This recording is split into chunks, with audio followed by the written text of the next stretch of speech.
Hi everyone, this is Dr. Swaminathan SM.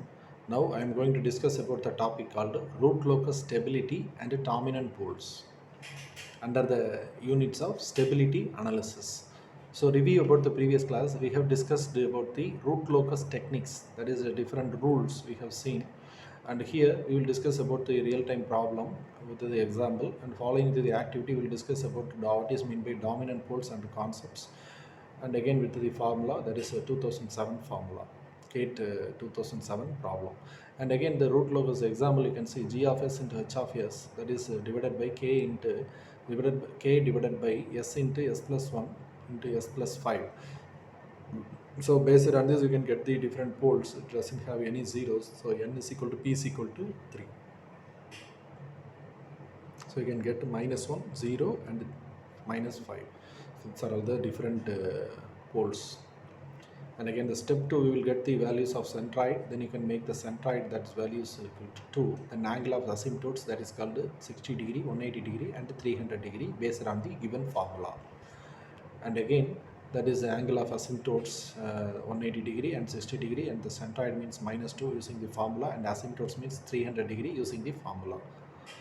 And again the step 3, you can get since the asymptotes of the 60 and 300, two root locus branches are intersects the imaginary axis, then you can get using this root array method for the case study, j5 minus root of j5, that's same thing, minus j5 minus root of j5 there. So there will be one breakaway point on the real axis between the point minus 1 to 0, and by following this procedure you can give the calculation for the breakaway point. We can get the breakaway point s is equal to minus 0.473.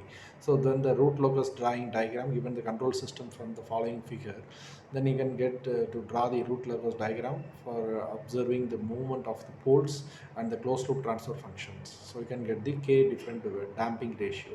So these are all the damping ratio for the root locus stability criteria and condition, and based on this breakaway point, that is 0.473, and the poles cutting, that is breakaway point j root 5 and minus j root 5, centroid minus 2.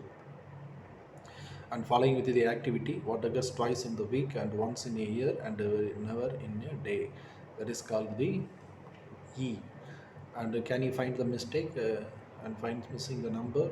So you can get these numbers, that is we'll discuss later for this activity purpose. And again the dominant poles, the poles near to the JW axis, that is called the dominant poles, or get the closed loop transfer function from the open loop transfer function.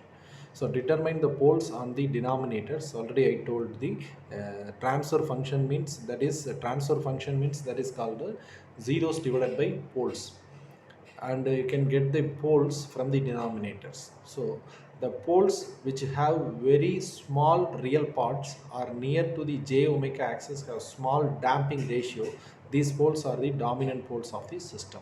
So the concepts of dominant poles, we will see these units, and the dominant poles gate study problems also we have involved in this diagram. So here the root locus method, once again we tell you, that is a breakaway point you find, and based on the breakaway point you can find the breakaway, that is a crossover point, that is j root 5 and minus j root 5, that is the root locus example. And again based on this you can get the asymptotes with the angle 60 degree, and asymptotes another thing 180 degree, and asymptotes with the 300 degree. These are all the different examples for the asymptotes based on the formula, asymptotes formula we have seen in the last class. And centroid, that is the minus 2. So these are all the minus 2 values. So this is minus 2 means that is a centroid. That is also found based on the formula, the centroid formula. So the centroid means that is alpha is equal to minus 2a, that is equal to minus 2. So a is equal to minus 2. So these are all the centroid formula. So root locus techniques, these are all the important techniques we have considered with the examples. And again the pole, that is in the breakaway point using the poles, that is s is equal to minus 1 and s is equal to 0. And following the functions, then s is equal to minus 0.473. So look at this, these are all the minus 0.473, that is the breakaway point from this calculation. And again from this calculation you can find this breakaway point. So the root locus techniques that considered based on these different rules, whatever we have discussed in the last session, that is everything will be applied into the root locus examples. So these are all the important points we consider for the root locus, and also the dominant poles that is very near to the j omega axis. So this is called the root locus and dominant poles. Thank you.